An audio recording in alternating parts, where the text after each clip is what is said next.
So, as we said, the first half is dedicated to learning the history, the people, kind of get us to know where this is coming from. So, what we're going to be doing every week is really changing it up in terms of the history, because there's so many pieces to this picture.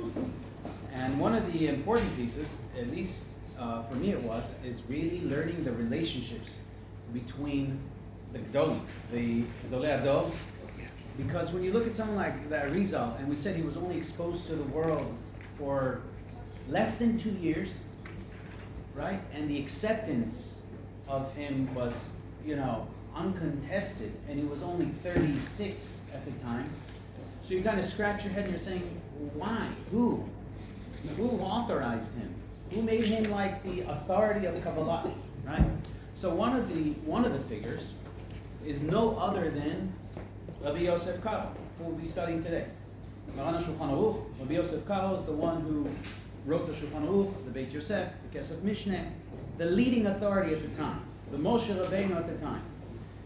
He was born in the year 1488, a few years before the Spanish expulsion. He was one of the people who was expelled. And Rav Yosef Karo spent, after the expulsion, he ended up in Bulgaria, where him and his, you could call him his Rebbe, for Kabbalah at least, was Rabbi Shlomo El-Kabetz, the one who we all sing his Lecha Dodi, Shlomo El-Kabetz. Him and Rabbi Yosef Karo spent 15 years in Bulgaria, and there something historic happened to them. What happened to them? So we all know that in the night of Shavuot, we stay up all night learning, and you should know this was not widely accepted custom, this staying up all night on Shavuot.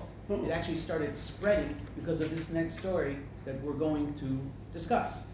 Up till that time, Shavuot was maybe by a few pious people who'd stay up because it mentions it in the Zohar and whatnot to stay up on Shavuot, but it wasn't stuff like a Minhag Yisrael. What happened? So the Shlach Kadosh records the actual story as said over by the people who were present in that encounter. There were about 5 of them, 4 or 5 of them, one of them being Rav Shlomo El-Kabetz and Rav Yosef Karo. And in this long, detailed account, which we'll see took place in 1536, he writes, and this is quoting Rav Shlomo El-Kabetz. This appears in the Shlach Kadosh, but this is quoting Rav Shlomo El-Kabetz. After this whole account of what they were doing the night of Shavuot, he says, Zikanu borenu, v'nishma et kol ha-medaber befi ha-chassid, Rabbi Yosef Karo.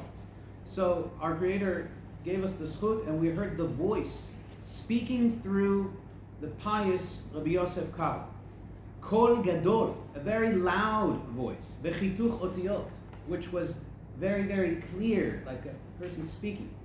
V'kol ha-shchenim ayu shomim. Even the neighbors were able. This was like almost like a microphone voice. V'lo mevinim, v'haya ne'imut rav, and it was a pleasant voice. V'hakol olech v'chazek, and it went and got stronger and stronger. V'nafalnu al paneinu, and we all fainted, saying, "Velo haya ruach be'ish lisa eno." No one could even lift his head. People were shocked. People were terrified. They heard this voice. Reminds me of a story that Rav Eliyahu said when he brought the bones of the Chidah to burial, and the bones made noise when they tried to assemble them. All the rabbis with Rav Eliyahu, anyone who wants to see this on YouTube from Rav Eliyahu, very similar story. All fainted except for him. Rav Eliyahu said, "It's not my first time. I bury dead people all the time." In any case, they had what was called a magi. This magi spoke through no other than Rabbi Yosef Karo, and basically there's a whole account of what he told them, the value of the learning in Chag HaShavuot, and what they were doing in terms of the Geulah and Tikkun HaShechina. Tikkun HaShechina basically means, the Shechina is like, that's a concept that we're going to have to talk about. It's basically the Shechina is in Galut. The Shechina is the lowest level of Gilui, of Hashem, providence, of presence in the world, and it's in Galut, right? And there's what's called Tikkun HaShechina. Tikkun HaShekhinah is basically rectifying it. And he's saying what you guys are doing this night in terms of Tikkun HaShekhinah is unprecedented, and you should know in Shamayim, everyone is so listening to what you guys are learning, this on. And he went on and on and on, and then he told him, you guys really need a minyan. So the next day, these guys who didn't go to sleep for 24 hours, stayed up 24 hours straight. He said they couldn't sleep. They were wired. They told everybody what happened, and then they had more than a minyan the next night, the second night of Shavuot, this being Chutzla in Bulgaria. And then the voice appeared again, the second night. And there's a whole detailed account, I'm not going to go into it, but what's important is the Magid at the end of this whole Gilui to Rav Yosef Karo tells them to make Aliyat Tzfat. And this is how Rav Yosef Karo and Rav Shlomo Kabetz ended up in Tzfat, because of the Magid. The Magid basically told them, you guys have to go to Tzfat. And this happened in the year 1536. So we spoke last week that the Arizal made Aliyat Tzfat, also because he had a Gilui Eliyahu. Now, what is a Gilui Eliyahu and what is a Magid? So, if we want to know the difference, huge difference, because the two things don't compare. Let's read in the bottom text box what a Magid is. Mahu Magid. So this is taken again from this book, Igod Rav Shlomo, right? And basically, he writes, "V'ken Rav Yosef Karo, b'chol pa'am v'pa'am she'ach chozer al mishnayot ba'al peh." Every time he would rehearse the mishnayot ba'al peh, nitgala alav ha'magid, v'hayu bnei adam shom'in et kolo derech hadelet. And this voice could be heard. It's like a physical voice. It's not like a bat kol. B'derech ha'chorea, maybe bat kol is also physical. I don't know. Shaya omer shalom alecha Rabbi Yosef Karo, ani hu ha'mishnah sheli medatani. I'm the mishnah that you just learned. In other words, this is actually a spiritual entity that is created through the learning, right? As the rabbis say, anyone who fulfills a mitzvah, he creates like an advocate. Yatzati la'alefecha bina, I came to teach you understanding. How much is it said, like rejoicing and proud of you. V'yeshiva shel mala v'omer b'ni Yosef kach v'kach na'asa. This, my son Yosef, look at his deeds. Look how much he's matmid in his limud. Ashrei lo ledeto, ve'ashrei yoshvim b'chavoroto. And happy is everyone who's in his midst. Ve'ani ha'mishnah, and me, the Mishnah. Ra'iti et mekomcha shechinu echad began Eden. I saw the place I had prepared for you in Gan Eden. Kama tov ganuz lecha began Eden. How much good is there waiting for you in Gan Eden? Kama tafnukim. How much different pleasures are prepared for you. Chazak ve'amatz birat Hashem. Go in strength, yirat Hashem. Ve'ata bati legalot sod b'sitrei Torah. Now I came to reveal a secret to you. Ve'kol ha'dvarim shegila lo amadi he'ela otam al sefer. Now you're talking about the first and foremost posek, the Moshe Rabbeinu, the most pshat, the person who decides dry halacha. Right? He had a constant conversation with the Magid, and he wrote a whole book called Magid Mesharim, based on this. This is a published book that all the secrets that the Magid taught. This is Rabbi Yosef Karo. Ve'af al pichen, even though he had this Magid and he was on such a high level, kilach hashivi, he was not considered anything lifnei chokhmato shel Arizal. Compared to the Arizal's level, he was considered like nothing. He would actually sit in and completely subjugate himself before the Arizal. Now, you should know the age difference between Rav Yosef Karo. Forget his level in Torah. The difference in age between Rav Yosef Karo is Rav Yosef Karo passed away in Shin Lamed Hey, 1575. The Arizal passed away in 1570, 5 years before that, before Rav Yosef Karo. When Rabbi Yosef Karo, when Arizal arrives in Tzfat, that means that's 7 years before the passing of Rabbi Yosef Karo, who passed away at the age of 88, 87. So you have an 80-year-old Rabbi Yosef Karo sitting in like a student before the Arizal who's 36. That's how much he saw his Gedulah. So, and he had a Magid. והוא בעצמו יושב לפני חובתו של ריז ולמד מבנינו סתרי תורה והארי לא רצה ללמדו. Arizal said, this is not for you.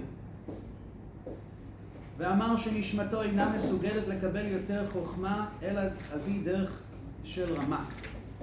So Ramak, Rabbi Moshe Cordovero, was the leading Mekubal in Tzfat before the arrival of the Arizal. He passed away, we'll talk about him separately. He passed away a month after the Arizal arrived in Tzfat. So the Arizal sat in, before anyone knew, he sat in his shiurim, and he was teaching Kabbalah, and everyone was learning from him. So Rav Yosef Karo wanted to learn from the Arizal. The Arizal said, your neshama doesn't get it, because you're connected to the Ramak's Kabbalah. And the difference between the Ramak's Kabbalah and the Arizal Kabbalah, we'll discuss that as well. Arizal acknowledged the Ramak's Kabbalah. He didn't reject it. The Siman Lekach, he says here, I'll give you the sign that you're not meant to learn my stuff. שכל פעם שהתחיל ללמד לפניו, תכף שהתחיל ללמוד לו סוד, התחיל לנמנם. So as soon as he started teaching Sodot, Rav Yosef Karo would fall asleep. So according to that, I should stop talking in shul altogether. Okay. Now, here's another piece of the puzzle. Rav Yosef Karo, first of all, was a huge mekubah. For me, that was a huge chidush, because you're taking the Kabbalah, into the realm of the most leading authorities, Gdolei Ador of the time, and they have their hands in Pshat and in Kabbalah, and they have a Magid, and they write a book called Magid Mesharim.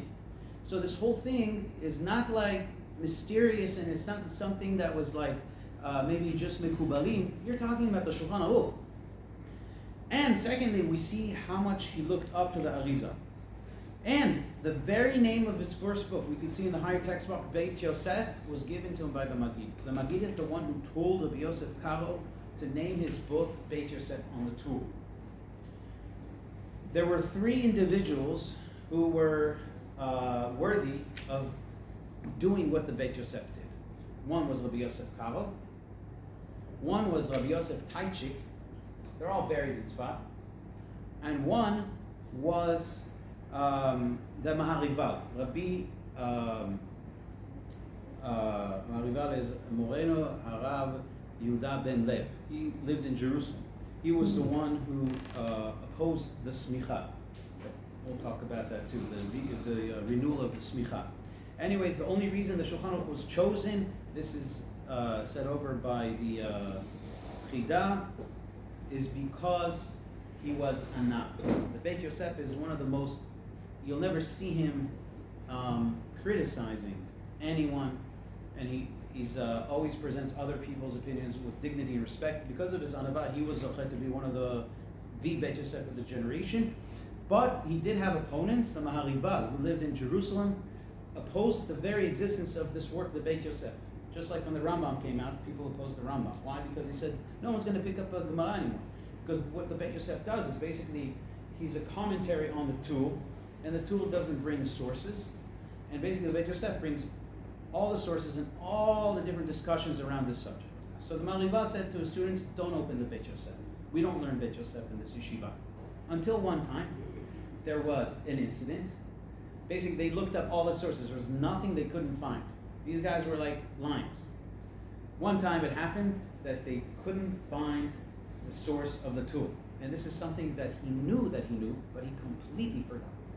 And then he said, this is Mishamayim. They're telling me Beit Yosef is kasher. Open up the Beit Yosef. They found the sources and they started learning Beit Yosef. So, in the year 1555, the Beit Yosef is completed. At that time, the Beit Yosef, born in 1488, is already in his 70s, right? It took him 30 years to put together the Beit Yosef. The Shulchan Aruch was published in the year 1524. Surprisingly, the Ramah, who died at the age of 33, received the Shulchan Aruch, and in 6 years, he wrote the entire Haggaot on the Shulchan Aruch before he died. 6 years, the Ramah, who died at the age of 33. Now, the Arizal's relationship with the Rav Yosef Karo went beyond just respect. They're actually mechutanim. As we see in the next excerpt, basically the Arizal had 2 daughters and a son, son who died prematurely, that we'll learn about, also because of the Arizal's revealing secrets of Kabbalah. And these two daughters, he married off, one to the son of Rav Yosef Karo, and the second girl he married off to the Mabit, Morenu Harav Moshe Mitarani, also buried right in the same plot as the Ramak Arizal there in Tzfat. So check out what we have in the text box over here, what Rav Shlomo Shlumel, who talked to the Almanah of Rav Yosef Karo in person after Rav Yosef Karo. Again, Rav Shlomo arrives 30 years after the passing of the Arizal, which is 25 years after the passing of Rav Yosef Karo. So his Almanah is still alive, the Rav Yosef Karo's Almanah, and she tells him the next story. אני הצעיר שלמה, מעיד שדיברתי עם אלמנתו של רבי יוסף קארו ז"ל, וסיפרה לי שמהריק, מהריק is רבי יוסף קארו, היה לו בן נחמד, ושידך אותו עם ביתו של האריזה. So he made a shidduch between his son, who was a very pleasant person, והלך, והלך לסעודת אירוסין, it should say, he went to the סעודת אירוסין of these couple, the ביתו של האריזה, וכשחזר אמר לאשתו, אשתי. The Rav Yosef Karo tells his wife, אשתי, my wife. ומה אומר לך? What can I possibly tell you? מה אספר מהרזים, מהטעמי תורה והמצווה?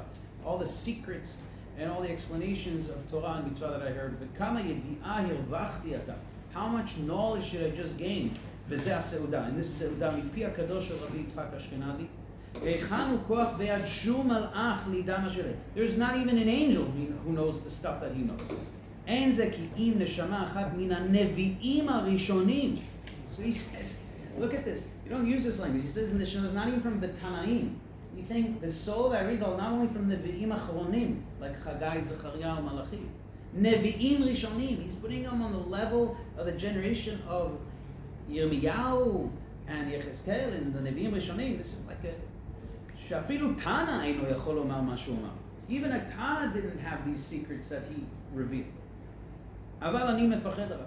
I fear for him. בעוונותינו הרבים and our great sins, שזה הדור הגרוע לא יוכל לסבול רוב קדושתו. This generation cannot really sustain the kedusha of this person. He doesn't belong in this generation. He's a neshama from the Nevi'im. ויוקח ויאבד מהם בקיצור ימים בעוונות. I'm afraid that, God forbid, he'll die prematurely. וכן היה. And that's exactly what happened. Just so you know, the encounters between these two people. Like, not only he thought that Arizal was from the Nevi'im because of the knowledge that he shared, but there are several stories between these people that the Ruach HaKodesh of the Arizal, you had no mistake, like what level he's on. One time, it says that Maran Shulchan Aruch was davening, and he was davening, and his davening went long for some reason. Everybody was waiting for him.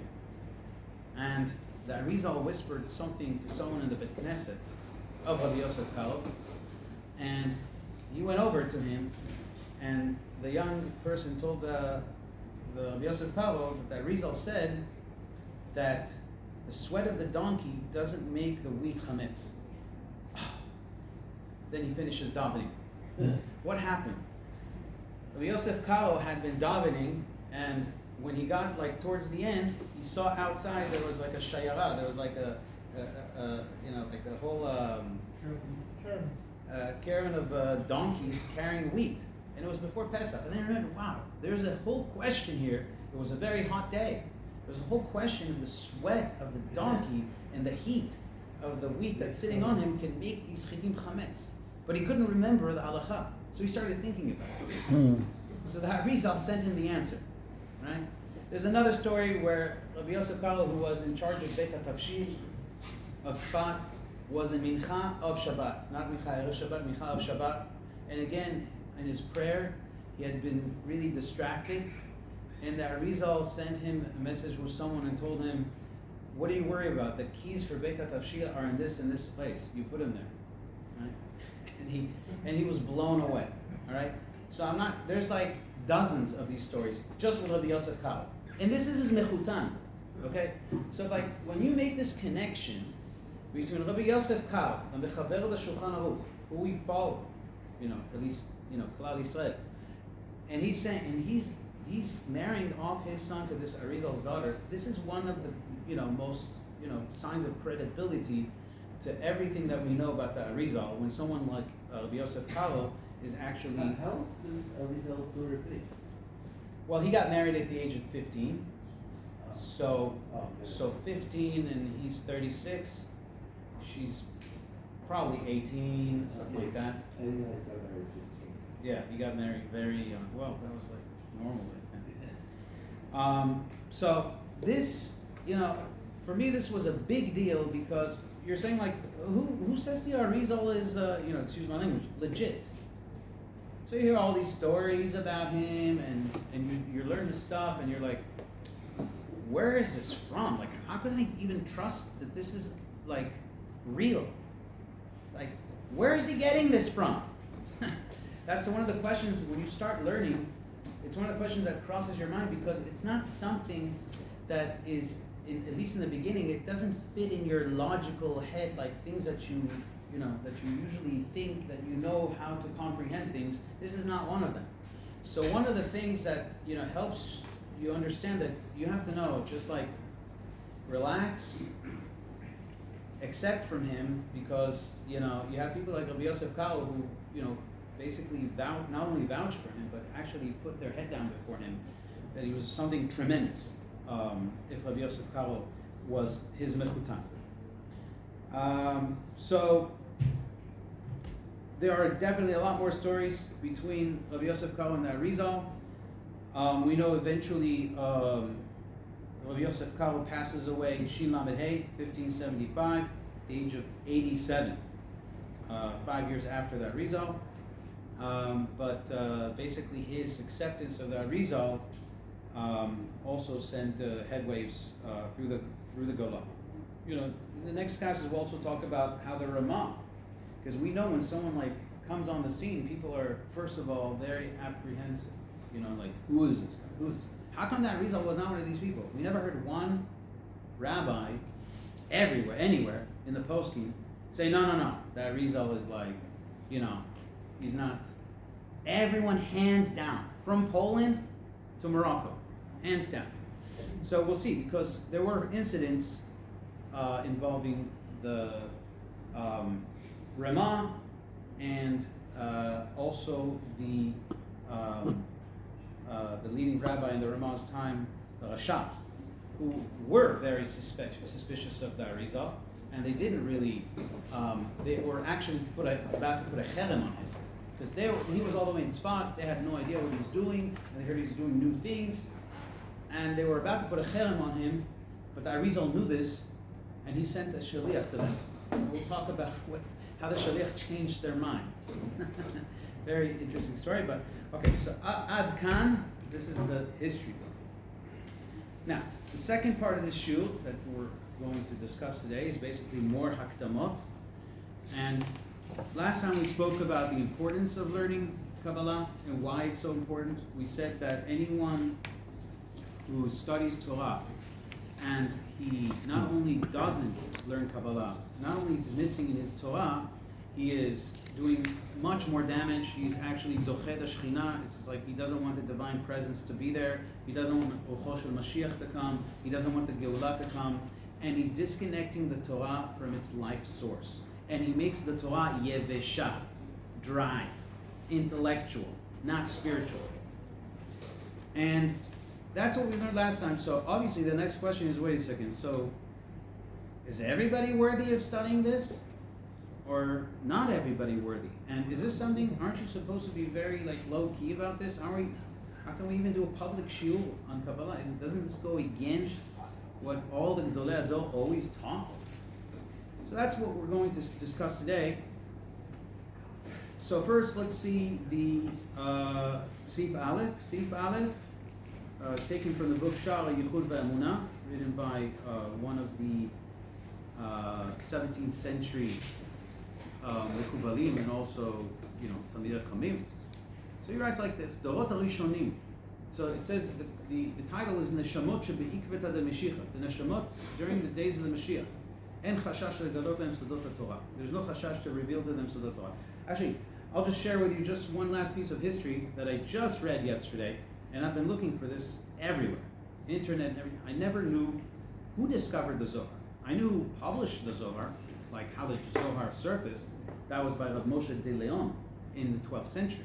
But where did he find it? That piece I always was missing till yesterday, and I saw it in the book Shem HaGdolim. Shem HaGdolim is a book that the Chida, Rabbi Chaim Yosef David Azulai wrote, and Rabbi Chaim Yosef Azulai is probably the best person in the last 500, 400 years to document, because he did a whole round around the globe, and he went collecting for the Kehillah of Hebron, and they would always send the biggest Talmid Chacham, unlike today, that the Shaliach doesn't really represent or make a good impression sometimes. Then you had to send like the top Talmid Chacham in Eretz Yisrael to go collect for the Kehillah in Jerusalem, in Eretz Yisrael. Anyways, he went everywhere, from Gaza, Egypt, Italy, England, Germany, France. Oh, it took him 4 years. And so he knew so many rabbis, so many books, and he wrote, after his journey, he wrote a diary called Ma'agal Tov, which I also highly recommend to read. And he wrote Shem HaGdolim, basically from Aleph Bet, the names of all the rabbis from the time of the Talmud till his days, and all the books in a separate book called Ma'arechet Gdolim. So in Ma'arechet Gdolim, he writes about the finding of the Zohar. And basically he writes that Rabbi Shimon and his group of people, they received instruction from above that the 1,000 years of Galut was starting basically in their time. And therefore, he actually concealed his book. The book was underground for 1,000 years. That's why the Rambam didn't see it. He only saw it, some say, towards the end of his life. It was ganuz, intentionally. Because you would think that someone like that would, just like the Mishnah and everything, preserve it. No. And what happened was, there was an Arab king who did excavations in the Middle East and in the north of Israel in search for treasures and whatnot. And he discovered huge place with a chest, and he discovered the Zohar. And he didn't understand what it said. He called Christians, and they didn't know what it said. He called Jews, and they sent it all the way to Toledo. The rabbis of Toledo were enthralled because people knew they had a tradition, and they recognized this, and they basically bought it from him, and that's how the Zohar was uncovered in Toledo. And then Rav Moshe de Leon, who was living in Spain at that time, he was on who published the Zohar. Who wrote it? Rabbi Shimon and Rabbi Abba and a group of Talmidim. It's basically very similar to the Ariz in his Talmidim. Certain things in the Zohar, there were a few people who are Zohar deniers. Until today, there are people who are Zohar deniers. They're like, basically they were completely rejected by all the Gedolei Torah. These are like, some say they said it because of Shabtai Tzvi, whatever they said. But why am I telling you all this? Because there's a period of time that's called Zman Galut, which the Zohar was concealed, and the study of the Zohar was non-existent because it wasn't the time of Geulah. And then there's a period called Ikrita de Meshicha. Ikrita de Meshicha is basically a time in which the Geulah is waiting to come. And that's the time where the limud of the Sod actually pushes forth the Geulah, the redemption. As we said last time, the Gra and all these big dolim. Anyways, it says, in this time of Ikrita de Meshicha, en chashash legalot sodot HaTorah. There's no chashash to reveal the secrets of Torah. Why? Dorot HaRishonim mitzad godel tzidkatam. The earlier generations, because they were at such a high level, hayu cholim leikanes behichal HaMelech. They actually had the ability to enter spiritual realms. Le'asig behasaga mamash elokuto yitbarach. Just like the Pardes. 4 entered the orchard, 2, 3 came out not good, and 1 came out good. These people had the ability to enter spiritual realms and really to see godliness. ולבוא בגנזיו, שהם גנזי המלך אשר על כן לא היה רשות להם להיכנס לחדריו ולחפש מגנזיו בסתר. Therefore they had no permission. Not everyone had permission to enter. רק כל אחד לפי ערכו ושיעורו. Only every person according to his own level. אבל על סתרים שהם אינם בערכו, things that were not relevant to his level, לא היה רשות להשיג זה כי אולי יוכל לטעות באיזה דבר. Because a person could actually make a lot of damage to himself and to the world if he goes into places that he shouldn't go.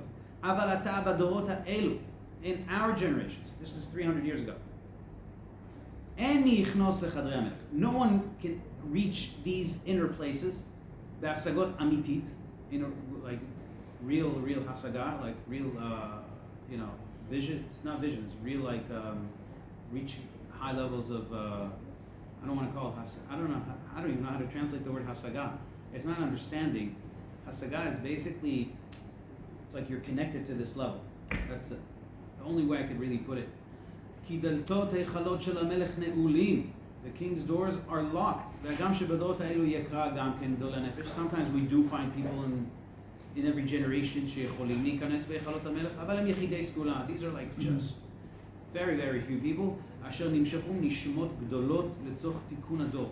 Who came from very high נשמות for the generation. אבל דרך כלל, but in general, הנשמות שבזמן הזה הם מהקביים. They're from the heel of the, when he says הקביים, he's talking about that there's like a spiritual Adam Elyon, after which the lower Adam is modeled, and each person can be connected to different level on that hierarchy. So he's saying that the later generations come from like the lowest part of that Adam Elyon, from his heels.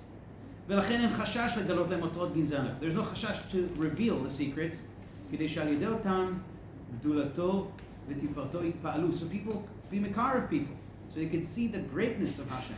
The bitul hayesh, the first of all, to understand that olam hazeh is batel, is not the ultimate nature of reality. V'litached alav yitbarach, and also to glue themselves to Hashem. So basically, legalot sodot in these generations, harmless.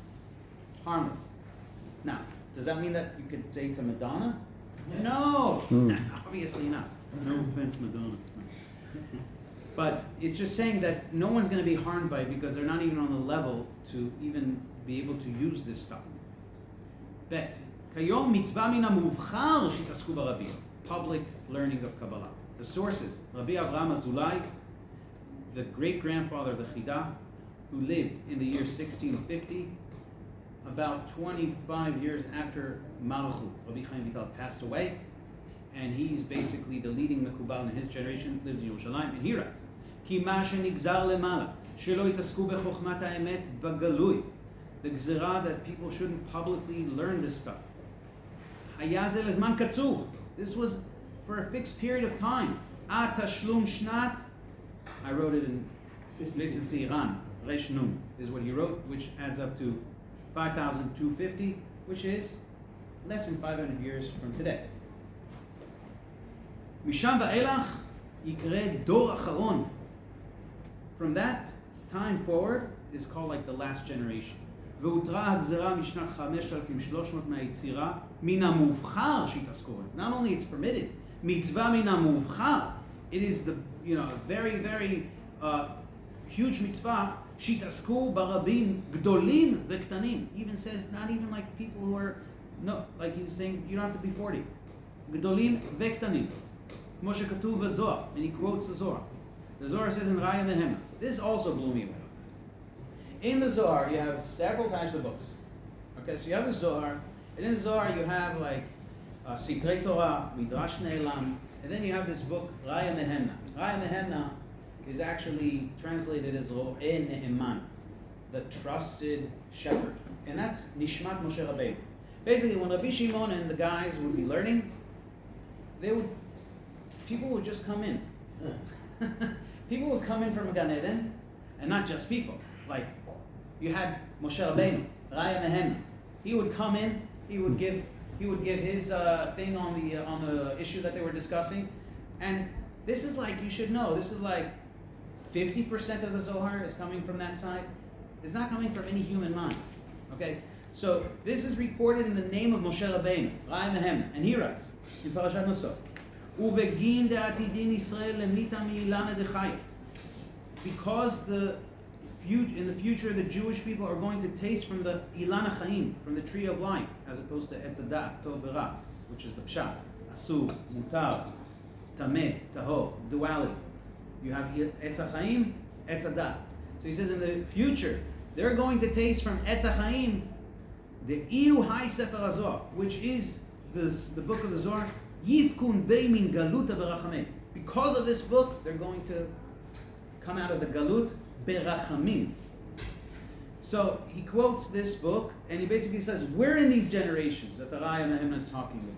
The last generations where the key to the Geulah is actually unveiling the Sodot. And he concludes, "Ve'achar shebezchut zeh atid lavo melech HaMashiach ve'lo bezchut acher." Since this is the key to bringing forth the Mashiach and not another zchut, and ra'ui litrashel, a person should not procrastinate learning this. So this is the source that we base ourselves on when today we're not only allowing learning the Sod in public, but actually pushing it. Now I'm not going to tell you that Gdolei Ador acted that way. Rav Eliyahu Zatzal, which was the leading Mekubal of the generation, my rabbi, blessed be his soul, he was a huge Mekubal, and his people in the home say they never saw him pick up a book of Kabbalah. He was a tzaddik nista. Okay, but it's not saying that this is like forbidden or that it's not a mitzvah. The proof is that they even had his household members after he passed away. They had a big she'elah whether to write the books about him, about all the stories that came forth, stories that we just read on the Ariz, something of that nature. They had a big safek whether to expose him, and they did it because they thought it was huge to give chizuk to people. Right? This is called a hanhaga. Hanhaga is like you have people also. Rav Elyashiv was a big mekubal. Nobody knew about it. Right? It's called a hanhaga. So that's something an individual does, but to push this limud in public is nevertheless a big mitzvah. Now here's one of the biggest obstacles to limud Kabbalah. When you learn Pshat, when you learn Gemara, at least some people, they get enjoyment out of it. Some don't, but some do. And when you hear a nice shir or on the Parashat Shavua, philosophy, gishmak. Why? Because everything is finite. You get the idea. You can get your hands around it. You chop it, right? You feel a to'elet. As someone told me today, I can apply the Torah in everyday life. Well, it's not really true in 90% of the cases. When you learn Shosh and Agaf Tapara, right, you have to actually really go through different principles to try to apply it today. But let's just say, Pshat is really Torah Ha'olam Hazeh. Pshat is modeled for this world. That's why we learn Pshat, to know how to do mitzvot and to know how to think right. So there's a certain level of I'm not wasting my time. When you're stepping into this limud, especially in the beginning, one of the major obstacles is not only you don't understand really what's going on, where this is going, you don't understand what is this getting me? What am I going to do with this? He's talking about something that's, what is this giving me? So this is the next seif. Gimel. He says this is even something that Gdolei Torah might have brought. That stay away from this learning of Kabbalah. They think this is something you can't finish this and you can't get your hands around. It doesn't have an end. And it's not something you can use. פירוש, התורה הזו שעוסק בה אינה מתיישבת בלימודו ואינו רוב בפעולה.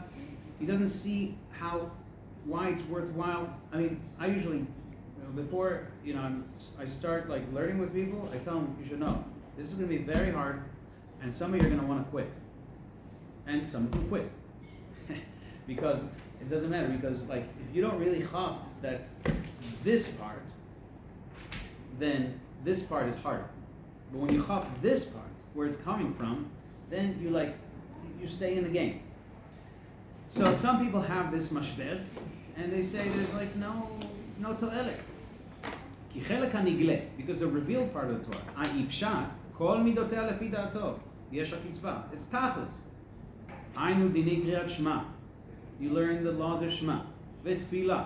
יש לה מידה וקצבה. You know when you finish, you know when you end. אבל בחלק הקבלה, לפי דעתו, אינה קצבה. There's no like, can't put a measurement on it. שכל ספרי הקבלה דומים לו שהוא רק עניין בשיטה אחת. There's no מחלוקת. There's no like, oh, what's the svara over here? Let me understand this svara. Do I agree with this? You can't judge this stuff. כל מקום שעומד רק באמצע. You always look like you're not in the beginning or end, you're always in the middle. ואין לו גמירה. There's no end to it. כי אומר שאין לו תקווה לרד לעומק. I'll never understand this. This is like what the thought is. ואין שום קושיות לתרץ. There's no kashas. ואין שם פלפול. And there's no like פלפול. ואי אפשר להתגדל בתורה. It doesn't raise you. It doesn't make you into a Torah scholar. וחושב בדעתו, מה לי לעסוק בדברים שאינם מובנים? What is it worth for me to learn things that I can't understand? ושאין להוציא מזה הלימוד כלום. And I can't do anything with it. אין זה הלימוד רק לעולם הבא. This is something you do in the next world. ולעתיד לו. ואם היה יכולת בידו, if this person could, he would tell everyone, don't get near this chokhmah. That's the thought.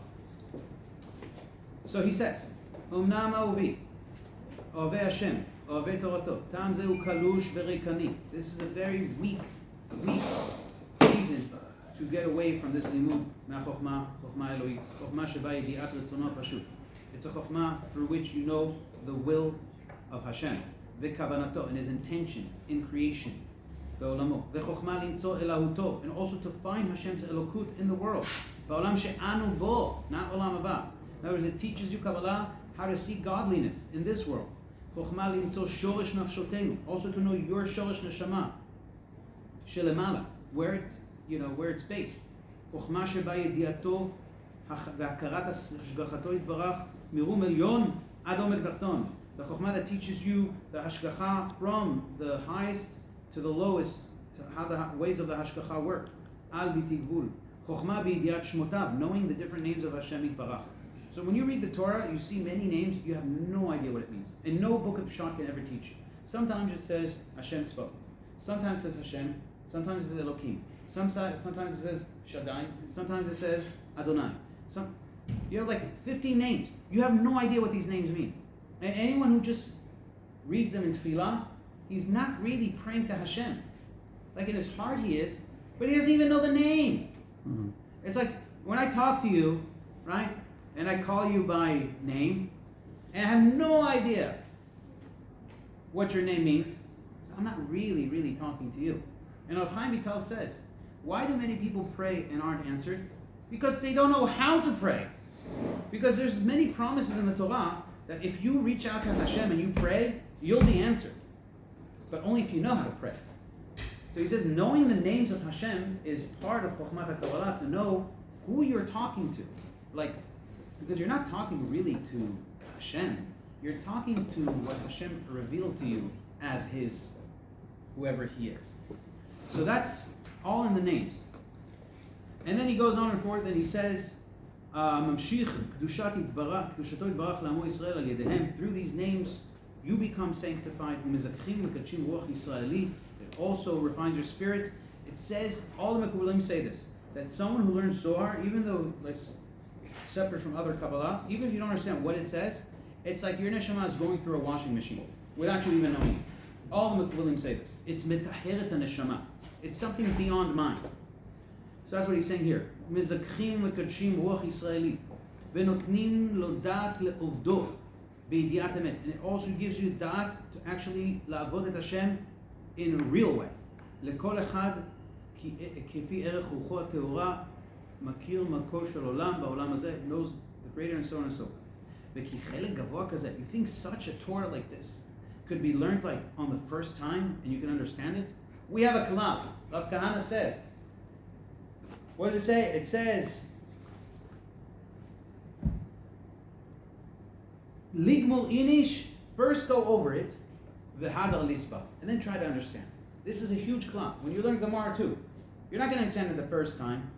So first get some cute, go through it, and then try to understand it. And if you don't go through it, don't expect to understand something so high. It's very, very brash for someone to think, oh, if I don't get it, and if I don't feel the toilet, this is not for me. That's very, very what it is just very, very dull-minded. Because something that's so high, how can you even expect to understand it? You can't. And one of the things about Kabbalah is, and this is something that took me a while to realize, you don't understand it with your intellect. It's a consciousness shift. Suddenly, you get it. There's no explanation. Once you're in it, Hashem opens up these windows of awareness, and suddenly you're conscious of something that you weren't before. So it works on a level of beyond mind, because consciousness and mind, they're two different things. Mind is limited to understanding intellect. Consciousness is way beyond mind, and you're plugging into a higher consciousness. That's the clearest way I can actually describe it. There's like a higher level of consciousness that's out there, and through this limud, you plug into that. So it's not limited to mind. Don't we each have like I think I read that we each have like a higher level of Shema that corresponds to Shema, earth and stuff like that. We're supposed to like get in touch with it, and that's Right, the Sholesh Neshama. Right, for sure. You actually, what you do, you develop your inner potential, because you have different parts of the soul, and then your subconscious level that's up there actually is like connected. This is like what Michael's saying, to your soul down here, and then you get all this. You should know all the Ariz and all these huge Mekubalim, they reached levels that were way beyond mind. So this is like a shift in consciousness. It's not something that you're supposed to get the first time. It's something you're supposed to go through an experience.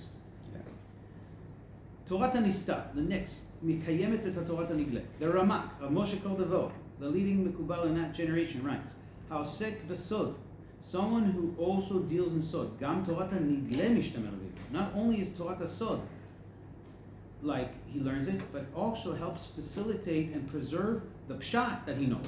Ki rabim chashvu she'en ra'ui la'asoto sifrei Torah yoter midai. They thought that you shouldn't learn Sifrei Torah too much, because you'll forget the halachot, you'll forget the Gemara.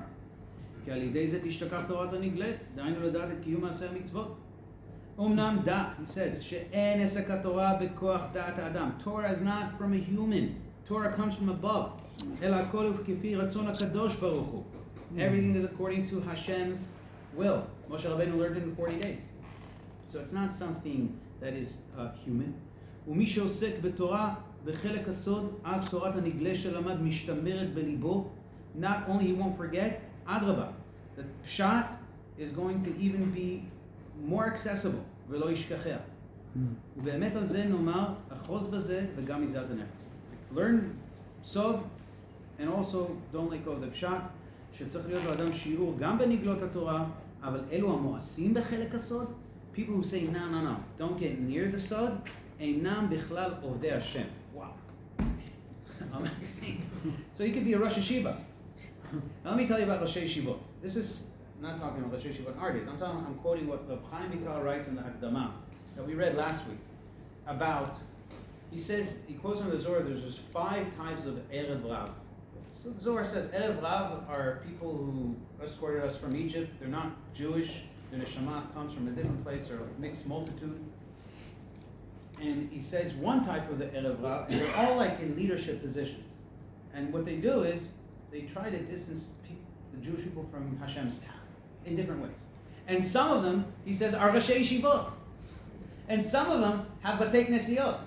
And they put a Sefer Torah on the Echad. And he calls them their Erev Rav. Okay? So anyone who says, get away from this, all right? Einam Bichlal Ovdei Hashem. Okay? So it's a big thing what he's saying over here. And he's not talking about people who have no knowledge. Another benefit of this limud is it takes away spekot and emunah. So one of the things that I discovered is you really cannot have strong emunah without this limud. And I'll tell you why. Because everything we learn is like physical, tangible, and Hashem is not. So we keep learning about things, but we really don't learn anything that's purely spiritual. And Hashem is purely spiritual, right? So how can you ever have emunah in something that you really don't really understand, you're not even connected to? So this limud is purely spiritual, right? And it's just like, this connects you to see beyond the facade of this physical world. And until you do that, you really don't have emunah, because any emunah that's tainted by physical things that you trust and you think that this is like real and this is the ultimate reality, olam hazeh, you have no kesher to emunah. You might be like a good Jew, ma'amin, but you're not living emunah. Living emunah is having the awareness of where you are, of what's going on around you, and being connected to the deeper, to the deeper reality. So he writes, "V'ta'amin li achi mi she'eino lomed zot ha'chokhmah hu kmo hadar b'chutz la'aretz." It's like someone who lives in Chul. Domeh k'mi she'en lo Eloah. It's like someone who doesn't have a God. Achrei שהתאווה גובר והיצר מסית ומביא ספק באמונה, ויש לזה ראיות רבות. Because someone who doesn't learn this chokhmah, the safekot in emunah are many, and it basically takes him away. אבל המשים נפשו בכפו ועוסק בחוכמה בלימודי האריזה. Someone who takes matters into his hands, and he's משקיע לימודי האריזה. ובזוהר, להבין, להתברר בלב כל חכם לב, to try to clarify. השגת החוכמה ויראת שמיים הרוממת, ויעמוד על עיקרי ענייני אלוהות, and understand the basic principles of godliness, אלוהי ישראל, ולא יישאר שום ספק בקושי הכלל. You won't have any sfekot in emunah. Why? Because this takes away the sfekot. You don't have any more, any things that you can't really relate to. The last seif, limud haniglei manisan. This is very important. Who is worthy of learning this? So we know the poskim, even the shop writes this, that someone has to fill his stomach in shas in poskim. I have a chidush on this, right? Usually it says that you have to fill yourself with shas in poskim. So my chidush is like that you can't learn any more shas in poskim. Like you've had enough. It's like you've had enough, then go to kabbalah. No. So mishalo mileh. It's usually said that people who don't fill themselves, like they're not bucking shas in poskim, don't go in the pardes. That was what's written in the Rambam, the Shach. הנה כתב זה על רבנו אבני יששכר, שזה היה בדורות הראשונים. This is what's only said with regard to the first generations, שנמשכו אחר לימוד החקירות והפילוסופיה. These are generations who followed philosophy, Aristotle, and trying to go deep into the חקירה. לכן יצאו אז גדולי הדורות באזהרה זאת. That's why they came out with this thing, because then they would philosophize kabbalah. אבל משנת ש"ל"ה, the year of the passing of Rav Yosef Karo, לבריאת העולם, שנפתחו מעיינות החוכמה, where the gates of wisdom opened, והנסתרות ניסו לנו נגלות. Basically what the Ariz did is he made something that was hidden almost like on the level of pshat, in terms of the hiddenness. It became nigla. It's not nistar anymore. די לו לאדם שיהיה לו שיעורים כסדרם בנגלות. It's enough that you're learning pshat on a regular basis. ואז יכול לבוא גם לחדרי הפנימיות התורה. So you don't have to reach the age of 40, become a scholar. It's enough that you have, seder in the pshat. Now why is pshat important? This is what Malchu says next. So just learn kabbalah, forget pshat. So basically he says, Malchu, אל יאמר אדם אלכה לי ואעסוק בחוכמת הקבלה מקודם שיעסוק בחוכמת המשנה והתלמוד. Let not a person say, he's a Baal Tshuva, let's start with Kabbalah and then learn pshat. כי כבר אמרו חז"ל, אל יקנוס אדם לפרדס, אלא אם כן מילא בקריסו בבשר ויין. For the rabbi said, first have some basar and yain, and then go take a tiyud. והרי זה דומה לנשמה בלי גוף. So he says basically, if you don't know pshat, it's not going to harm you, but you're never really going to develop this. You're going to be like an Ariz in Kabbalah. You're not going to understand it. And there's many people like that. They can listen to shiurim, but they don't really understand what's going on, and they forget everything also. It's not bar kayama. Basically, he's saying the Kabbalah is like the neshama, and pshat is like the kli. You have to have the kli. You have to have the guf in order for the neshama of the Torah, the pnimiyut of the Torah to reside in. You have to have it. It's clothing. The other way around, though, is like guf velo neshama. If you only learn pshat, you have the guf, you have no neshama. Rav Chaim Vital says, כי הרי זה דומה לגוף היושב בחושך, בלתי נשמה, נר השם המאירה בתוכה.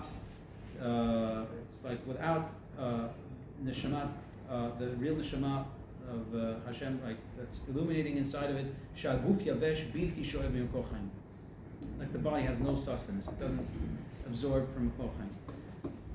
And basically, he says next something surprising. If a person sees that pshat is difficult, and I have some people like this that I've encountered, if you invite them to learn Gemara, they won't come. They can't connect to this stuff. It's like their soul is like, can't connect to Pshat.